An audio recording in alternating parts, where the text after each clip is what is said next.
Hello friends, कैसे हैं आप? आई होप सब अच्छे होंगे। Welcome back on my YouTube channel Pooja Dagar ji की क्वेश्चन फॉर ऑल एग्जाम। जय माता दी सबको। जल्दी से जुट जाइए, 3 बज गए हैं, क्लास टाइम हो गया है। साइंस जी के करेंगे। टॉपिक हमारा 8th चला हुआ है। 8th का सेकंड पार्ट रहेगा। इससे पहले वाले पार्ट में हमने 7 चैप्टर कंप्लीट किया था, उसके 7-8 क्वेश्चन बने थे और फिर 8th चैप्टर के 20 क्वेश्चन वहाँ पर हमने किए थे। तो ये हमारा सेकंड पार्ट हुआ, जिसका नाम है परमाणु और परमाणु भौतिकी। ठीक है, एटॉमिक एंड न्यूक्लियर फिजिक्स, ये हमारा रहेगा। हिंदी में 25 क्वेश्चन आंसर रहेंगे। प्लीज़ वीडियो में अंत तक जुड़े रहें और क्वेश्चंस अच्छे लगे तो प्लीज़ ज़्यादा से ज़्यादा शेयर करें, लाइक करें, कमेंट करें। जल्दी से शुरू करते हैं क्लास को फ्रेंड्स। वेलकम है सभी का पूजा डागर जी की क्लास में। जुड़ जाइए, जल्दी से शुरू करते हैं। क्वेश्चन नंबर 1 से क्लास को स्टार्ट करते हैं। क्वेश्चन नंबर 1 क्या है?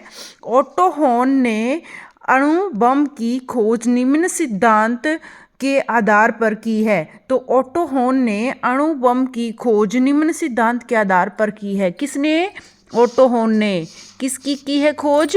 अणु बम की खोज की है और निम्न सिद्धांत पर के आधार पर की है। तो कौन से सिद्धांत के आधार पर की है?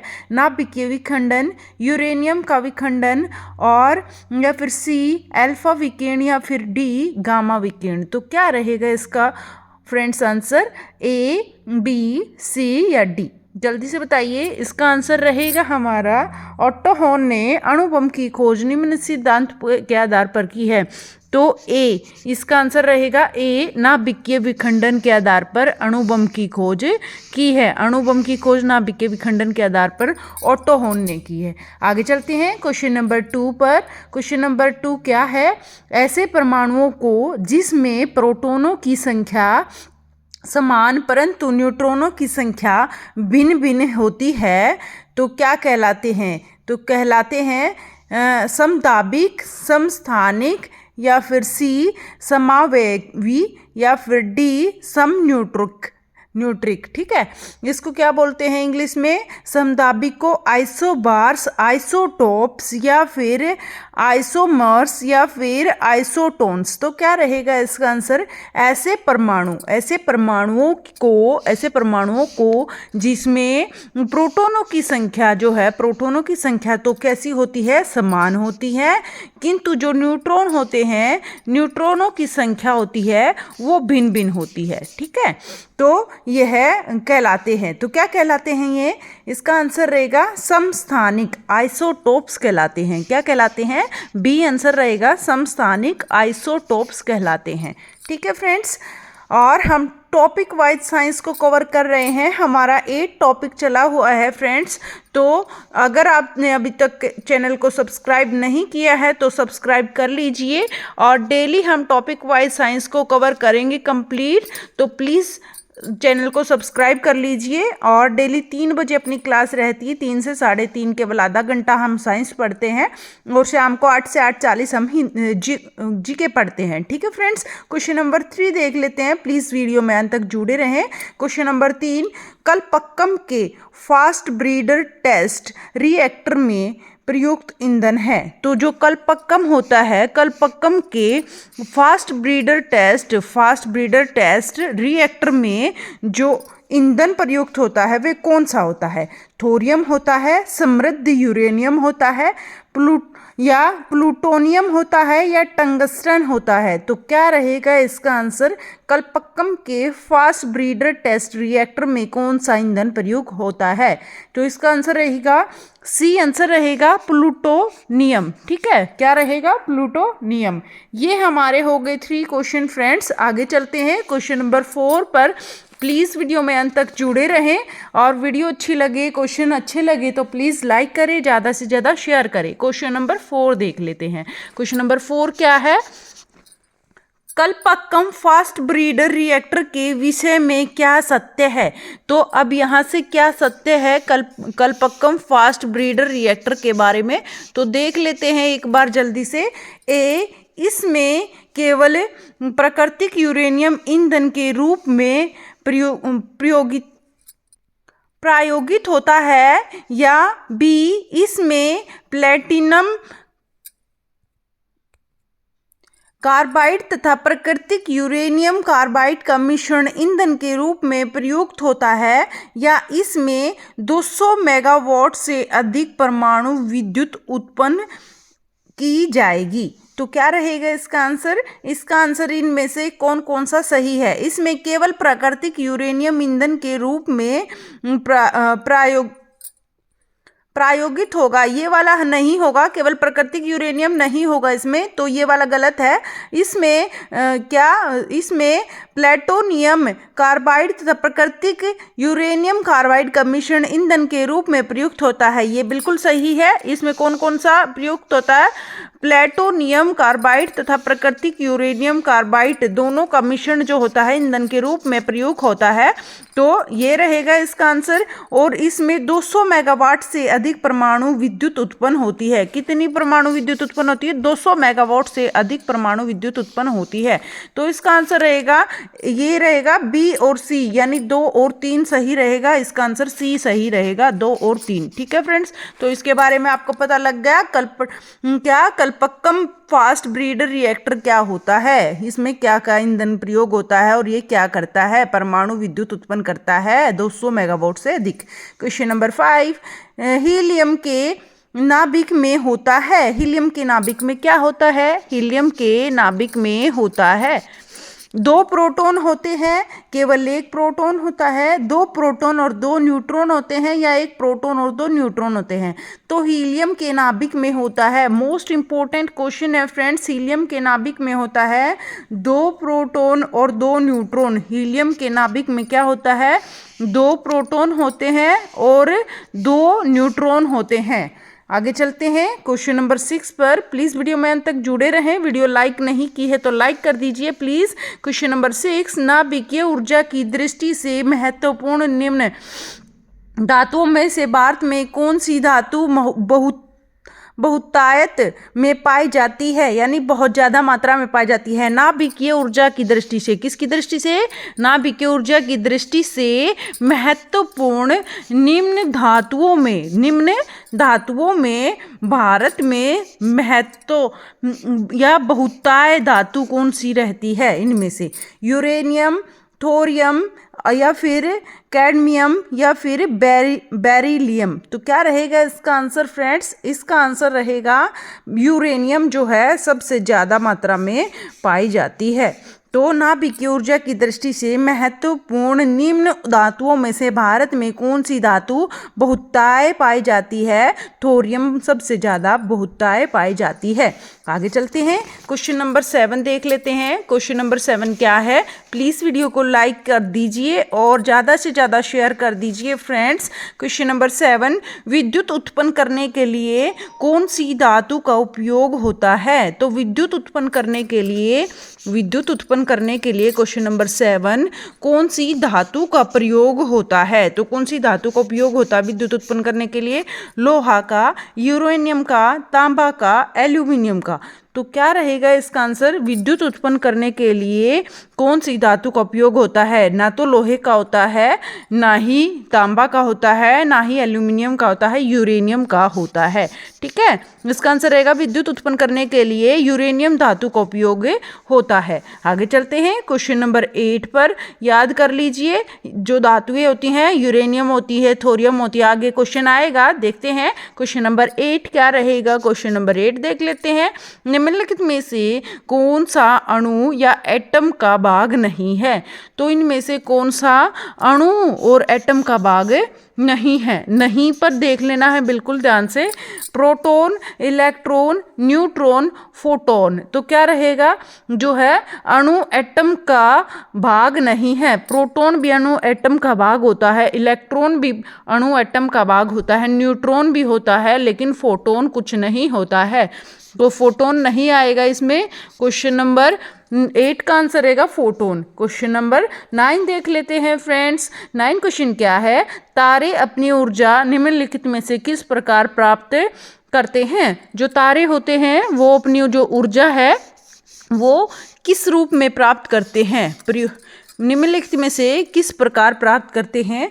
नाभिक के विखंडन से, नाभिक के संयोजन के फलस्वरूप से, या रासायनिक क्रिया से, या गुरुत्वाकर्षण खिंचाव से। तो क्या रहेगा इसका आंसर? तो इसका आंसर रहेगा फ्रेंड्स, जल्दी से गैस कीजिएगा, 9th का आंसर क्या रहेगा? तारे अपनी ऊर्जा निम्न में से किस प्रकार प्राप्त करते हैं? तो तारे अपनी ऊर्जा नाभिकीय संयोजन, क्या नाभिकीय संयोजन के फलस्वरूप प्राप्त करते हैं। ठीक है फ्रेंड्स, नाभिकीय संयोजन के फलस्वरूप प्राप्त करते हैं। क्वेश्चन नंबर 10 क्या है? BRIT भारतीय सरकार निम्नलिखित में से किस एक के साथ कार्यरत है? तो किस एक के साथ भारत सरकार किस एक के साथ कार्यरत है? BRIT सूचना प्रौद्योगिकी के साथ, रेल वैगन के साथ, या सी समस्थानिक प्रौद्योगिकी के साथ, या फिर सड़क परिवहन के साथ। क्या रहेगा इसका आंसर फ्रेंड्स? इसका आंसर रहेगा जो भारत सरकार है BRIT निम्नलिखित में से किस एक के साथ कार्यरत है? तो समस्थानिक प्रौद्योगिकी के साथ कार्यरत है, समस्थानिक प्रौद्योगिकी। ठीक है फ्रेंड्स, समस्थानिक प्रौद्योगिकी के साथ कार्यरत है। आगे चलते हैं, क्वेश्चन नंबर 11 देख लेते हैं। परमाणविक ऊर्जा विभाग निम्नलिखित में से किसके प्रशासन के अधीन है? तो ये क्या क्वेश्चन है, देख लेते हैं। परमाणविक ऊर्जा विभाग निम्नलिखित में से किसके प्रशासन के अधीन है? तो ये जो परमाणु ऊर्जा है, जिसको बोलते हैं परमाणविक ऊर्जा, यह किस विभाग के अंतर्गत आता है? तो यह आता है मंत्रिमंडल सचिवालय के, प्रधानमंत्री कार्यालय के, विद्युत मंत्रालय के, विज्ञान और प्रौद्योगिकी मंत्रालय के। तो जो है परमाणविक ऊर्जा विभाग है, यह प्रधानमंत्री कार्यालय के अंतर्गत आता है। तो इसका आंसर रहेगा बी, प्रधानमंत्री कार्यालय के अंतर्गत यह आता है। आई होप आपको ये क्वेश्चंस पसंद आए होंगे और ये पेपर में आने लायक हैं, क्योंकि सारे मैं टॉपिक वाइज आपको क्वेश्चंस करवा रही हूँ। जितने एक टॉपिक से क्वेश्चन बनते हैं फ्रेंड्स, उतने ही क्वेश्चन आपको करवाए जाएंगे। या उसमें 100 क्वेश्चन बने, 50 क्वेश्चन बने, 8 क्वेश्चन बने, 10, 20 क्वेश्चन बने, तो उस हिसाब से हम करेंगे। तो प्लीज़ अभी तक चैनल को सब्सक्राइब नहीं किया है तो कर लीजिए। साइंस पूरी कवर करेंगे फ्रेंड्स, प्लीज़ जुड़ जाइए चैनल के साथ। ज़्यादा से ज़्यादा शेयर करें, लाइक करें, कमेंट करें। क्वेश्चन नंबर 12 देख लेते हैं, प्लीज़ अंत तक जुड़े रहें। क्वेश्चन नंबर 12 क्या है? भारत स्थित न्यूट्रॉनो ऑब्जर्वेटरी की योजना आयोग ने 11वीं पंचवर्षीय योजना में एक मेगा विज्ञान परियोजना के तौर पर सम्मिलित किया है। इस संदर्भ में निम्नलिखित कथनों पर विचार कीजिए। क्वेश्चन को बिल्कुल ध्यान से समझ लीजिएगा, थोड़ा बड़ा क्वेश्चन है लेकिन इतना मुश्किल नहीं है। भारत स्थित न्यूट्रॉनो ऑब्जर्वेटरी को योजना आयोग ने, कौन से आयोग ने? योजना आयोग ने 11वीं पंचवर्षीय योजना में, कौन सी वर्षीय योजना में? 11वीं पंचवर्षीय योजना में एक मेगा वैज्ञानिक परियोजना के तौर पर, क्या एक मेगा वैज्ञानिक परियोजना के तौर पर में सम्मिलित किया है। तो इस संदर्भ में कौन सा कथनों पर विचार करना है? ठीक है, तो कर लेते हैं जल्दी से, कौन कौन से सही हैं यहाँ से। ए, न्यूट्रॉनो चार्ज रहित मूल कण हैं जो प्रकाश की गति के आसपास चलते हैं, या न्यूट्रॉनो नाभिकीय अभिक्रिया में बीटा क्षय से उत्पन्न होते हैं, या न्यूट्रॉनो का उपेक्षणीय किंतु शून्येतर द्रव्यमान होता है, या खरबों न्यूट्रॉनो मानव शरीर में से प्रति सेकंड आर पार होते रहते हैं। ठीक है फ्रेंड्स, इस तरह के क्वेश्चंस आपको अजीब लगते होंगे, बड़े बड़े लगते होंगे, बोरिंग लगते होंगे, लेकिन यहाँ से बहुत सारे कंसेप्ट आपके क्लियर हो जाते हैं अगर आप इन क्वेश्चंस को ध्यान से करते हो, क्योंकि इनमें से हमारे ऑलमोस्ट 3 जो हैं ठीक होंगे, 2 ठीक होंगे, तो वो जो ठीक होंगे तो वो कंसेप्ट क्लियर करेंगे हमारा। तो देख लेते हैं एक बार, तो इसका आंसर देख लेंगे क्या रहेगा। 1, 2, 3, 4 इसका आंसर रहेगा फ्रेंड्स, यानी चारों ठीक हैं हमारे, यहाँ से चारों चारों के चारों हमारे ठीक हैं। तो चारों ठीक है, तो चारों को एक बार अच्छे से हमें समझना होगा कि क्या क्वेश्चन है और क्या इसके आंसर है। ये सारे आंसर ही हैं और यहाँ से देखो 4 या 5 क्वेश्चन बन जाएंगे आपके एक ही क्वेश्चन से, तो इसको बिल्कुल ध्यान से देखना है। भारत स्थित न्यूट्रोनो ऑब्जर्वेटरी को योजना आयोग ने 11वीं पंचवर्षीय योजना में एक मेगा वैज्ञानिक परियोजना के तौर पर सम्मिलित किया। इनमें से ये सारे ठीक हैं, तो सारे ध्यान से देखते हैं। न्यूट्रोनो चार्ज रहित मूल कण है। न्यूट्रॉन क्या है? एक चार्ज रहित मूल कण है जो प्रकाश की गति के आसपास चलते हैं। ये चार्ज रहित मूल कण है और प्रकाश की गति के आसपास चलते हैं। और न्यूट्रॉनों जो है नाभिकीय अभिक्रिया में बीटा क्षय से उत्पन्न होते हैं। नाभिकीय अभिक्रिया जब होती है न्यूट्रॉनों में तो बीटा क्षय से ये उत्पन्न होते हैं, बीटा क्षय से ये उत्पन्न होते हैं। और न्यूट्रॉनों का उपेक्षणीय ये है, किंतु शून्येतर द्रव्यमान होता है। क्या होता है? शून्येतर द्रव्यमान होता है। न्यूट्रॉनों का उपेक्षणीय किंतु शून्य द्रव्यमान होता है। खरबों न्यूट्रॉन मानव शरीर में से प्रति सेकंड में आर पार होते रहते हैं। बहुत सारे न्यूट्रॉन ऐसे हैं मानव शरीर में जो है आर पार होते रहते हैं। खरबों न्यूट्रॉन मानव शरीर में प्रत्येक सेकंड में आर पार होते रहते हैं। ठीक है, प्रकाश की गति के आसपास होते हैं, चार्ज रहित मूल कण होते हैं और ना बीटा क्षय से उत्पन्न होते हैं। और न्यूट्रॉनों का उपेक्षीय किंतु शून्येतर द्रव्यमान होता है इसका। और ये खरबों न्यूट्रॉन शरीर में से प्रति सेकंड आर पार होते रहते हैं। आई होप बहुत अच्छे से समझ में आ गया होगा न्यूट्रॉनों से संबंधित ये क्वेश्चन। आगे चलते हैं क्वेश्चन नंबर 13 पर। निम्नलिखित में से किसका नाभिकीय ईंधन जिसे न्यूक्लियर फ्यूल के रूप में प्रयोग नहीं किया जाता? इनमें से ऐसा कौन सा है जिसे हम न्यूक्लियर फ्यूल के रूप में प्रयोग नहीं करते हैं? थोरियम, यूरेनियम, कैल्शियम या प्लूटोनियम? तो थोरियम भी हमारा फ्यूल होता है, यूरेनियम भी फ्यूल होता है, लेकिन कैल्शियम फ्यूल नहीं होता है। तो इसका आंसर रहेगा सी आंसर रहेगा, कैल्शियम आंसर रहेगा। प्लूटोनियम ये हमारा बिल्कुल सही है। तो ये अपने 13 क्वेश्चन हो चुके हैं फ्रेंड्स। प्लीज़ अंत तक जुड़े रहें वीडियो में और वीडियो को ज़्यादा से ज़्यादा लाइक करें, शेयर करें और कमेंट करें फ्रेंड्स। क्वेश्चन नंबर 14 देख लेते हैं। निम्नलिखित कथनों पर विचार कीजिए। इन कथनों पर विचार करना है। नाभिकीय रिएक्टर या न्यूक्लियर रिएक्टर में स्वपोषित श्रृंखला अभिक्रिया सेल्फ सस्टेन्ड चेन रिएक्शन संभव है, क्यों संभव है? इनमें से कौन कौन से सही हैं? इनमें से कौन कौन से सही हैं ये हमें पता करना है। तो बिल्कुल ध्यान से क्वेश्चन का आंसर पढ़ना है। प्रत्येक विखंडन प्रक्रिया में अपेक्षाकृत न्यूट्रॉन विर्मुक्त होते हैं। प्रत्येक जो है विखंडन प्रक्रिया में अपेक्षाकृत न्यूट्रॉन विर्मुक्त होते हैं। न्यूट्रॉन विखंडन प्रक्रिया में तुरंत हिस्सा लेते हैं। न्यूट्रॉन विखंडन प्रक्रिया में तुरंत हिस्सा लेते हैं। धूर्त न्यूट्रॉन ग्रेफाइट द्वारा धीमे किए जाते हैं और विखंडन प्रक्रियाओं में विर्मुक्त हर न्यूट्रॉन आगे और विखंडन की शुरुआत करता है। तो इसमें से आंसर रहेगा हमारा 14 का। पहले तो मैं आपको आंसर ही बता देती हूँ ताकि आप अच्छे से क्वेश्चन आंसर दोनों समझ सकें। तो इसका आंसर रहेगा 1 और 3, यानी फर्स्ट और थर्ड हमारा ठीक है और बाकी हमारे गलत हैं। तो जल्दी से देख लेते हैं इसमें क्या है। फर्स्ट क्या है? प्रत्येक विखंडन प्रक्रिया में अपेक्षाकृत न्यूट्रॉन विर्मुक्त होते हैं। हाँ जी, प्रत्येक विखंडन प्रक्रिया में, विखंडन मतलब अलग अलग होना, प्रक्रिया में न्यूट्रॉन विर्मुक्त होते हैं, बिल्कुल होते हैं।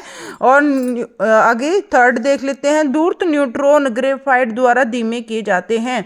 धूर्त न्यूट्रॉन जो है वे ग्रेफाइट द्वारा धीमे किए जाते हैं, याद रखना है आपको। और न्यूट्रॉन विखंडन प्रक्रिया में तुरंत हिस्सा नहीं लेते हैं, ये भी गलत है। विखंडन प्रक्रिया में विर्मुक्त हर न्यूट्रॉन आगे और विखंडन की शुरुआत करता है, नहीं, हर न्यूट्रॉन नहीं करता है। तो याद रखना है, इसका आंसर रहेगा ए और सी। ठीक है फ्रेंड्स, आगे चलते हैं क्वेश्चन नंबर 15 पर। कथनों पर विचार कीजिए। इन कथनों पर हमें विचार करना है, ये भी ऐसा ही क्वेश्चन है, तो देख लेते हैं इसको भी। कथनों पर विचार कीजिए। तो इंदिरा गांधी हैं अनुसंधान केंद्र धूर्त रिएक्टर प्रौद्योगिकी प्रयोग में लाता है। तो ये बिल्कुल सही है, हमारा ए वाला इंदिरा गांधी अनुसंधान है, जो इंदिरा गांधी अनुसंधान केंद्र है वो फास्ट रिएक्टर टेक्नोलॉजी प्रयोग में लाता है और परमाणु खनिज अनुसंधान और अन्वेषण निर्देशालय भारी पानी उत्पादन में कार्यरत है। नहीं, भारी पानी उत्पादन में कुछ भी परमाणु का रोल नहीं है, तो ये हमारा गलत हो गया। ये और देख लेते हैं, भारतीय रेयर अर्थात लिमिटेड भारत के नाभिकीय कार्यक्रम में अन्य दुर्लभ मृदा पदार्थ रेयर अर्थ मैटर्स के अतिरिक्त जिरकॉन के उत्पादन में कार्यरत है। ये बिल्कुल सही है, हमारा भारतीय जो है रेयर है अर्थात लिमिटेड भारत के नाभिकीय कार्यक्रम में अन्य दुर्लभ मृदा पदार्थों के अतिरिक्त जर्कन के उत्पादन में कार्यरत हैं। किसमें? जर्कन के उत्पादन में कार्यरत हैं। तो हमारा 1 और 3 सही है। तो देख लेते हैं इसके ऑप्शंस क्या हैं। 1 और 2, 1 2 3, 1 2 3, 1 3 और 2 3, इसका आंसर रहेगा सी। 1 और 3 दोनों सही हैं। ठीक है फ्रेंड्स, अच्छे से आई थिंक आपको समझ में आ गया होगा ये क्वेश्चन भी। भारत का प्रथम परमाणु संयंत्र निम्नलिखित में से कौन सा है? भारत का प्रथम परमाणु, ये 16 क्वेश्चन हम कर रहे हैं फ्रेंड्स। भारत का प्रथम परमाणु संयंत्र इनमें से कौन सा है? मोस्ट इंपॉर्टेंट टॉपिक है फ्रेंड्स। यहाँ से आपको 101% क्वेश्चन मिलेगा पेपर में परमाणु से संबंधित, तो आपको बिल्कुल ध्यान से करना है। भारत का प्रथम परमाणु संयंत्र निम्नलिखित में से कौन सा है?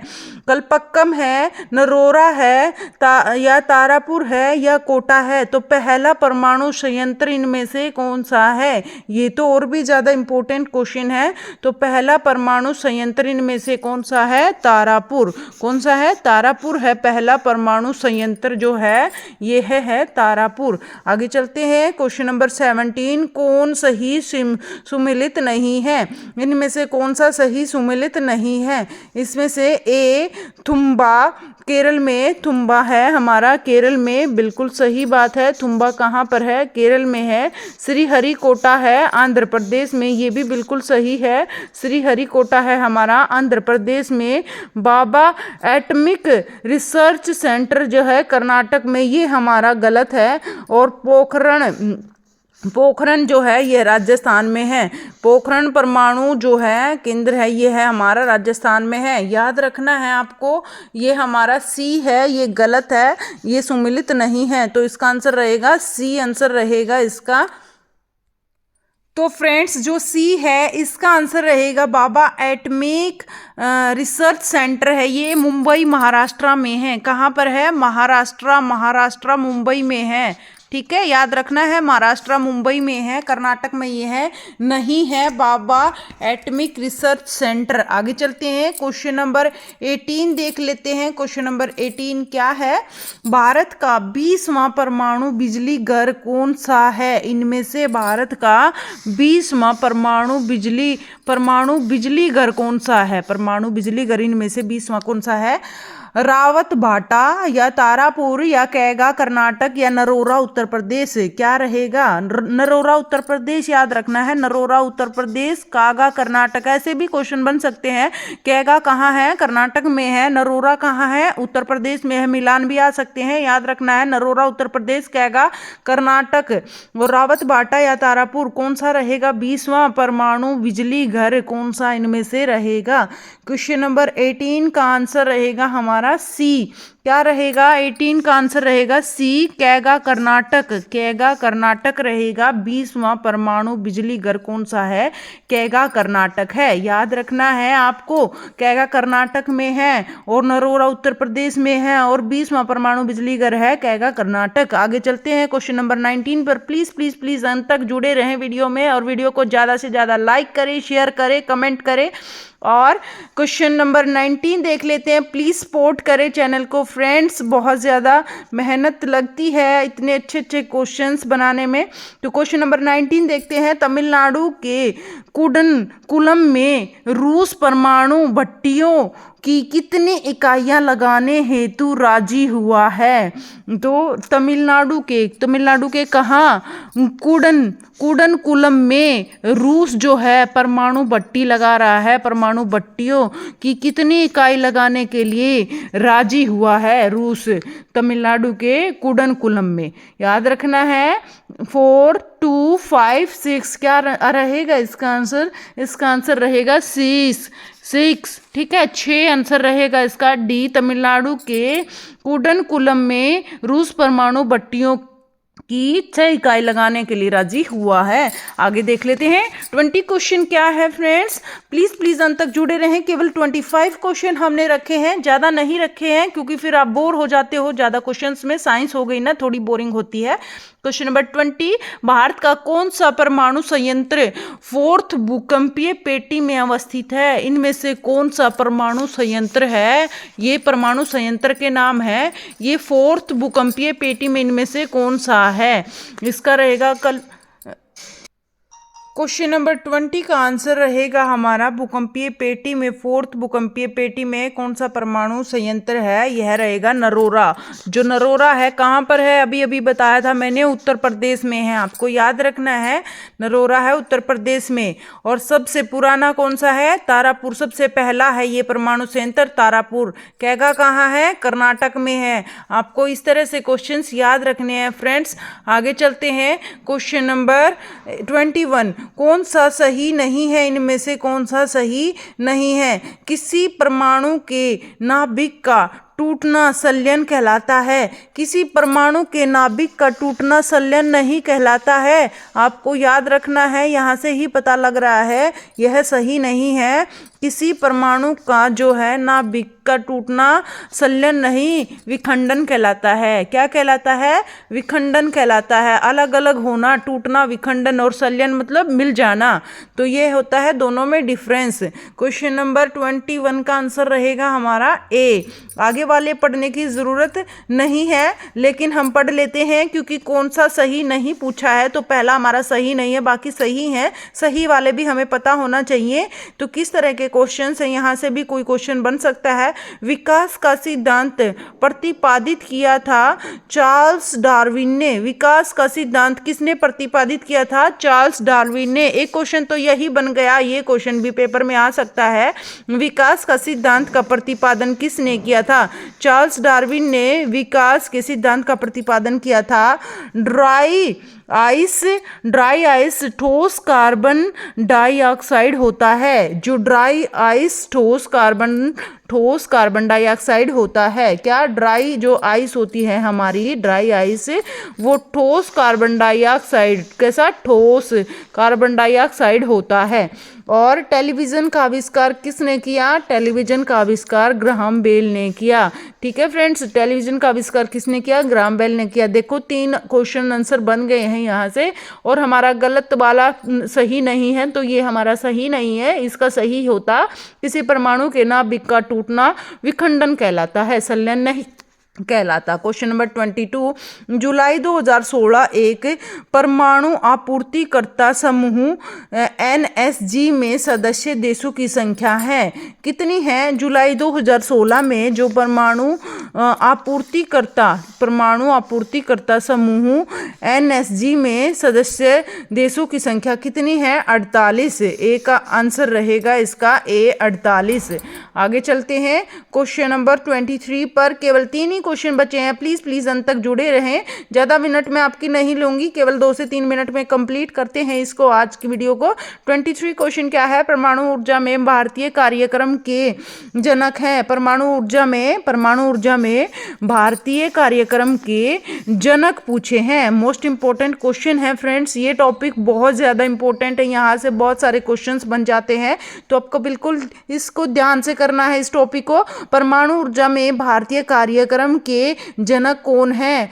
HJ भाभा, या फिर SA बोस, या फिर S चंद्रशेखर, या फिर SS भटनागर। तो क्या रहेगा इसका आंसर? 23 का आंसर रहेगा HJ भाभा। ठीक है, ये अभी बताया था मैंने। ये परमाणु केंद्र कहाँ पर है? मुंबई महाराष्ट्र में है। HJ बाबा याद रखना है आपको। आगे चलते हैं क्वेश्चन नंबर 24। केवल 2 ही क्वेश्चन बचे हैं। प्लीज़ वीडियो को लाइक कर दीजिए, ज़्यादा से ज़्यादा शेयर करना ना भूलें और प्लीज़ कमेंट करें कैसी है वीडियो, कैसे हैं क्वेश्चंस। क्वेश्चन नंबर 24, परमाणु रिएक्टर क्या है?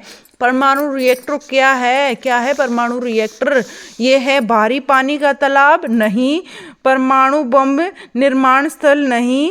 U-238 का उत्सर्जक? नहीं। आणविक भट्टी है। परमाणु रिएक्टर क्या है? एक आणविक भट्टी है। क्या है? एक आणविक भट्टी है। 24 का आंसर रहेगा। परमाणु रिएक्टर क्या है? एक आणविक भट्टी है। क्वेश्चन नंबर 25 देख लेते हैं, लास्ट एंड फाइनल क्वेश्चन, फिर अपने ये वीडियो कंप्लीट हो जाएगी। मोस्ट इंपॉर्टेंट क्वेश्चन है। भारत के प्रथम परमाणु रिएक्टर का नाम क्या था? भारत के जो प्रथम परमाणु रिएक्टर है उसका नाम क्या है? क्या है? कामिनी है, अप्सरा है, रोहिणी है, उर्वशी है। यहाँ से आपको ज़रूर से ज़रूर पेपर में क्वेश्चन मिलेगा फ्रेंड्स साइंस का, तो बिल्कुल ध्यान से ये टॉपिक करना है। मैं बार बार आपको बोल रही हूँ, भारत के प्रथम परमाणु रिएक्टर का नाम क्या है? कामिनी है, अप्सरा है, रोहिणी है, उर्वशी है।